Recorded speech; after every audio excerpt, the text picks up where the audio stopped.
Hello students, success arts classes में आपका स्वागत है। यदि आप चैनल में पहली बार आए हैं तो चैनल को सब्सक्राइब कर ले और बेल आइकन को ऑल में प्रेस कर ले ताकि आने वाले सभी वीडियो को नोटिफिकेशन टाइम पर मिल जाए। आज हम डिस्कस करने वाले हैं क्लास 11th का हिस्ट्री का इतिहास का चैप्टर नंबर 2।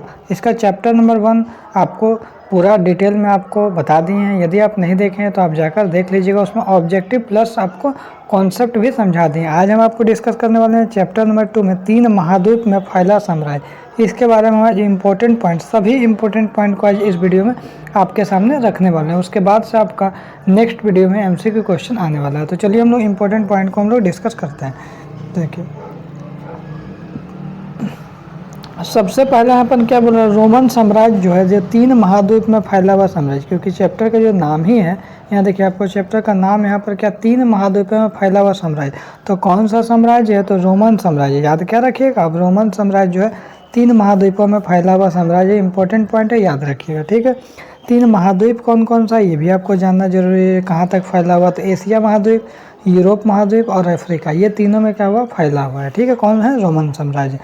आगे याद रखिएगा, भूमध्य सागर को रोम साम्राज्य का हृदय कहा जाता है। बहुत ही मोस्ट इंपॉर्टेंट पॉइंट है, भूमध्य सागर को रोम साम्राज्य का हृदय कहा जाता है।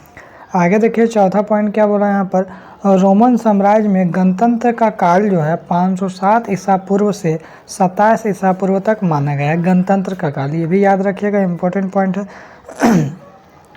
आगे देखिए, रोमन साम्राज्य का जो प्रथम सम्राट जो था ऑक्टेवियन था। क्या था, जो रोमन साम्राज्य का प्रथम सम्राट ऑक्टेवियन था, या फिर हम लोग ऑगस्टस माना जाता है। दोनों नाम याद रखिएगा, रोमन साम्राज्य का प्रथम सम्राट ऑक्टेवियन या तो हम लोग ऑगस्टस माना जाता है। आगे यदि हम लोग देखते हैं, ऑगस्टस जो है, ऑगस्टस द्वारा 27 ईसा पूर्व में स्थापित जो राज्य है प्रिंसिपेट कहलाता था। क्या कहलाता था, प्रिंसिपेट। फिर से समझ लीजिए, ऑगस्टस द्वारा जो 27 ईसा पूर्व में जो स्थापित जो भी राज्य है उसको हम लोग प्रिंसिपेट कहलाता था, ठीक है, याद रखिएगा। आगे यदि देखते हैं, रोमन साम्राज्य में जो रोमन साम्राज्य 3 प्रमुख खिलाड़ी है। कौन कौन सा है, पहला सम्राट है, दूसरा अभिजात वर्ग है, तीसरा क्या, सेना है। तो ये भी अब याद रखिएगा, रोमन साम्राज्य में कई गो खिलाड़ी है, 3 गो है, एगो सम्राट है और एगो आपको क्या बोलिएगा, अभिजात वर्ग, और एक आपका सेना शामिल था, ठीक है। आगे देखते हैं, भारत जो है, भारत विजय का स्वप्न सम्राट त्राजान ने देखा था। किसने देखा था, भारत विजय का जो स्वप्न सम्राट जो है किसने देखा, त्राजान ने देखा था। आगे देखिए, गृह युद्ध और दूसरे देशों से संघर्ष के ठीक विपरीत अपने ही देश में सत्ता प्राप्त करने के लिए किया गया सशस्त्र संघर्ष है।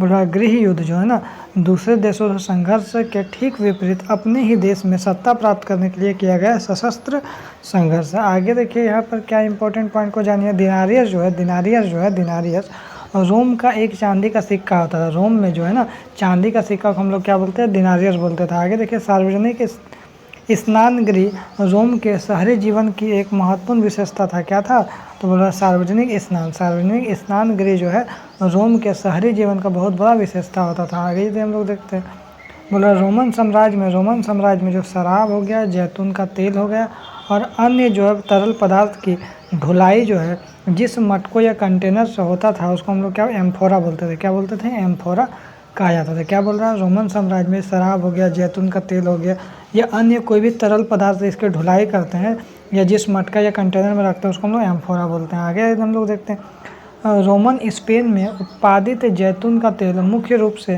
कंटेनर में ले जाया जाता था, जिसे हम लोग क्या बोलते हैं, ड्रेसल 20 कहा जाता है। इसको क्या बोलते हैं, ड्रेसल 20 कहा जाता है। आगे देखिए, पहाड़ों की चोटियों पर बसे गाँवों को कैस्टेला कहा जाता है। क्या कहा जाता है बाबू, कैस्टेला कहा जाता है। आगे हम लोग देखते हैं, चरवाहे तथा अर्ध यायावर अपने साथ अवन आकार की झोपड़ियाँ उठा इधर से उधर घूमते रहते थे, जिसे हम लोग क्या बोलते हैं, मैपालिया कहते हैं। क्या बोलते हैं, मैपालिया बोलते हैं। आगे देखिए, दास प्रजनन उस टाइम का सिस्टम था। दास प्रजनन गुलामों की संख्या क्या था, बढ़ाने की एक प्रथा था, ठीक है ना। आगे देखिए, पैपायरस क्या है, पैपायरस एक पौधा है जिस पर लिखा जाता था। क्या है, पैपायरस जो है एक पौधा था जिस पर लिखा जाता था। आगे देखिए, इक्वाइट्स जो है अश्वारोही या नाइट्स को कहा जाता है।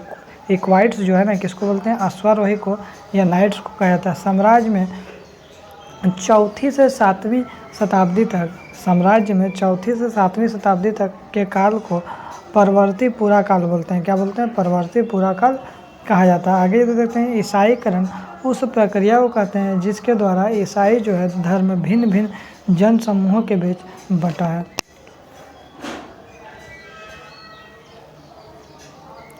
आगे देखिए यहाँ पर रोमोत्तर जो है राज्य नए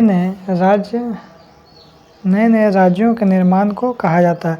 आगे देखिए कंस्टेंटाइन ने ईसाई धर्म को अपना राज धर्म बनाया। किसको बनाया? तो ईसाई धर्म को अपना राज धर्म बनाया। आगे ये हम लोग देखते हैं अरब प्रदेश से शुरू होने वाला इस्लाम के विस्तार को प्राचीन विश्व इतिहास की सबसे बड़ी राजनीतिक क्रांति कहा जाता है। आगे यदि हम लोग देखते हैं जस्टिनियन द्वारा अफ्रीका और इटली को मुक्त कर लिया गया था। ठीक है। अगर पैगंबर मोहम्मद का जो जन्म हुआ था 570 ईसा पूर्व में हुआ था, इम्पोर्टेंट लाइन है। और 622 ईस्वी सन में पैगंबर मोहम्मद और उनके साथी मक्का छोड़कर मदीना चले गए। तो इसमें जितना भी मोस्ट इंपॉर्टेंट पॉइंट है उसको डिस्कस हम लोग कर दिए। इसके बाद वाला हम आपको ऑब्जेक्टिव क्वेश्चन आराम से बताने वाले हैं। तो यदि आपको वीडियो अच्छा लगे तो लाइक करिएगा, शेयर करिएगा। अगर चैनल में नए हैं तो चैनल को सब्सक्राइब जरूर करिएगा, क्योंकि इस चैनल पर आपको क्लास 11th और क्लास 12 का आर्ट्स का पूरा तैयारी आपको करवाया जाएगा। फिर मिलते हैं हम लोग नेक्स्ट वीडियो में। Thank you so much.